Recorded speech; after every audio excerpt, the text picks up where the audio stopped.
ప్రేమైనా చేయటకు సమర్థుడు నాయన. నీకు స్తోత్రం తండ్రి, స్తోత్రం యేసయ్య, స్తోత్రం స్తోత్రం తండ్రి. పరిశుద్ధుడా నీకు స్తోత్రమైన.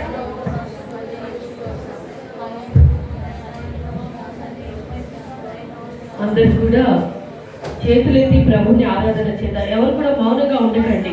ప్రభు యొక్క నామాలని మనము పలుకుతూ ఆయనను మహిమపరుద్దాం. ప్రతి ఒక్కరు కూడా యేసయ్యా నీకే స్తోత్రములని స్వరములు విప్పండి. ఎవరు మౌనంగా ఉండకండి. దేవుడు ఈ సమయంలో మన స్తుతుల పైన ఆసీనుడిగా కూర్చొనిపోయే దేవుడు ఆయన. స్తుతి సింహాసనాన్ని మనం ఆయన కొరకు ఏర్పాటు చేయవలసిన వారు మనమే. కాబట్టి ప్రతి ఒక్కరు కూడా మన స్తుతుల పైన ఆయన ఒక సింహాసనాన్ని ఏర్పాటు చేయాలి. ఎవరు కూడా మౌనంగా ఉండక ప్రతి ఒక్కరు కూడా ఆయనను ఆరాధన చేద్దాం. దేవా, ఆయన ఎంత గొప్ప దేవుడు ఒకసారి జ్ఞాపకం చేసుకుందాం.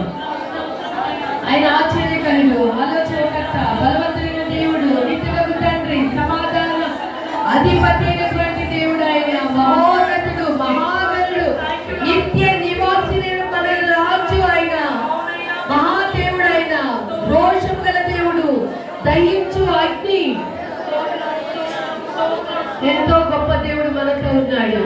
మన స్థుతుల పైన మనం ఒక సింహాసనాన్ని ఏర్పాటు చేద్దాం.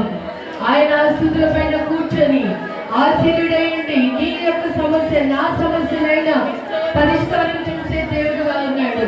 కాబట్టి ఎవరు మౌనంగా ఉండటండి. ఇదే స్థుతించడానికి మనకి సమయం. ఈ ఆరాధన ఎంతో ప్రాముఖ్యమైనది మన జీవితాల్లో. నువ్వెంతగా ఆయనను స్థుతిస్తావు, ఎంతగా ఆయనను గణపరుస్తావు, ఎంతగా ఆయనను నువ్వు మహిమపరుస్తావు, అంతగా నీ పక్షాన ఉండే దేవుడైనా, అంతగా నీతో ఉండే దేవుడైనా, అంతగా నీలో ఉండే దేవుడైనా, అంతగా నీ పక్షాన్ని నీతో వ్యాజ్యమైన దేవుడైనా. మనలాంటి దేవుడు, మనకున్నటువంటి దేవుడు ఎవరు కూడా ఈ లోకంలో లేడమ్మా. గొప్ప దేవుడు ఆయన. నీ సమస్యలు, నా సమస్యలు తీర్చే దేవుడు ఆయన. ప్రార్థనలకు ఇచ్చే దేవుడు ఆయన. ప్రార్థనలకు జవాబిచ్చే దేవుడు ఆయన.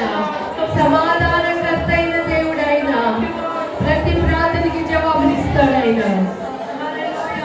ప్రతి ప్రార్థన ఆలకించే దేవుడు. ఎంతో గొప్ప దేవుడు మనకున్నాడు. అందును బట్టి ఆయన మహిమపరుస్తాం. ఎవరు మౌనంగా ఉండకండి. ఆయనను స్తుతిద్దాం, ఆయన ఆరాధన చేద్దాం, ఆయనను గణపరుద్దాం.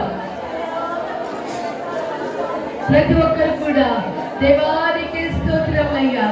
అయ్యా, నీలాగా అద్భుతాలు చేసే దేవుడు ఈ లోకంలో ఎవరు లేరయ్యా. నీలాగా ఆశ్చర్యకార్యములు చేసే దేవుడు ఈ లోకంలో ఎవరు కూడా లేరయ్యా. అయ్యా, నీవు మాత్రమే చేయగలవు ప్రభువా. అయ్యా, గొప్ప దేవానికి స్తోత్రములు.